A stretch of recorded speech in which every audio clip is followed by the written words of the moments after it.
Hello people, আসসালামু আলাইকুম। Little শাহের পক্ষ থেকে সবাইকে শুভ সকাল। আজকে আপনাদের সঙ্গে সকালবেলা রুটিন থেকে শুরু করলাম।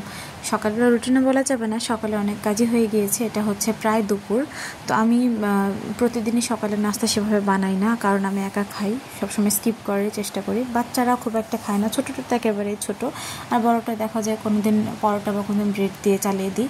তো আজকে আমি একটু দেরি করে রান্নাটা বসিয়েছিলাম। তো আমি এখানে ভুনা খিচুড়ি রান্না করছিলাম, আর আমার আগের দিনের চিকেন রান্না ছিল, তো ওটা দিয়ে আমি একদিন চালাবো, তাই আমি এভাবে করেছিলাম। আর পাশে আমার জন্য একটু চা বানিয়ে নিচ্ছিলাম। তো খিচুড়ি সবসময় আমি 2-3 রকমের ডাল দিয়ে রান্না করতে ভালোবাসি, এটা খেতে অনেক ফ্লেভারফুল হয়, অনেক মজা হয়। তো আজকে আমি শুধু মুগ আর মসুর ডাল দিয়েছিলাম শর্টকাটে আর কি। মুগ ডাল হচ্ছে খিচুড়িটাকে ঝরঝরে করবে, আর মসুর ডাল হচ্ছে ফ্লেভারফুল করবে। তো আমি একটু এখানে দুধ চা বানিয়ে নিচ্ছিলাম। সকালবেলা একটু দুধ চাটা খাওয়া যায়, ভালো লাগে খেতে, কোনো গ্যাস্ট্রিকের সমস্যা হয় না। আর সন্ধ্যার দিকে খেলে একটু প্রবলেমই হয় আসলে।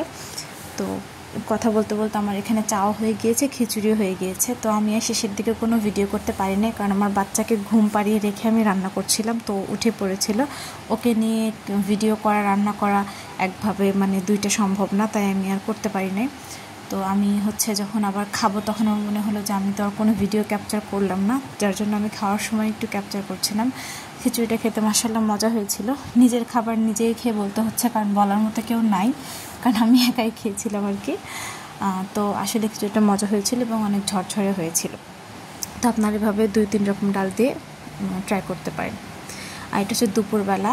তো আমি আপনাদের সবার উদ্দেশ্যে বলছি, যারা একসাথে 2টা বাচ্চা পালেন তারা আমাকে কমেন্ট করে জানাবেন যে এটা আসলে কতটা কষ্টদায়ক। আমি এখানে আমার ছোটো মেয়েকে ঘুম পাড়াচ্ছিলাম, বড় মেয়ে বায়না করছে আমাকেও করে নাও, আমাকেও ঘুমানো। তো আমি এখন 2টাকে কীভাবে করে নিব আমি বুঝতে পারছিলাম না। আমি বলছিলাম যে ও আমার কোলে আছে, তুমি আমার কাছে আসো, কিন্তু ও আসবে না, ওখানে রাগ দেখাচ্ছে। ওর দাবি হচ্ছে ছোটো মেয়েকে ওখান থেকে সরিয়ে দাও, আমাকে কোলে নাও, আমাকে ঘুম পাড়াও। আর আমার ছোটো মেয়েটাও ইদানিং একটু মানে এক্সপ্রেশন দিতে শিখেছে। দেখা যাচ্ছে বড় মেয়ে যখন কোলে আসে বা একটু ওকে আদর করে, তখন ও যেখানেই থাকুক ও হামাগুড়ি দিয়ে আমার কাছে চলে আসবে।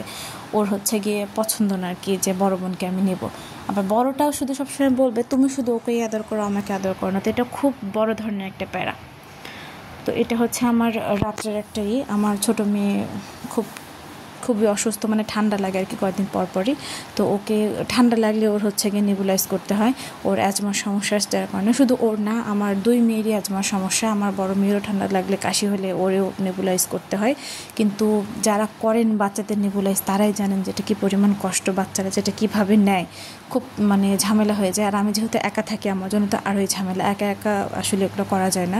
চেষ্টা করি সবসময় কারো সাহায্য নেওয়ার জন্য, যখন পারি না তখন দেখা যায় একাই দিতে হয়। বড় মেয়ে তো খুবই জ্বালাতো, ছোটো মেয়ে একটু কম জ্বালায়, দেওয়া যায় আর কি। তো রাত শেষে পরদিন সকালবেলা চলে গেছিলাম আমার আব্বুদের বাসায়।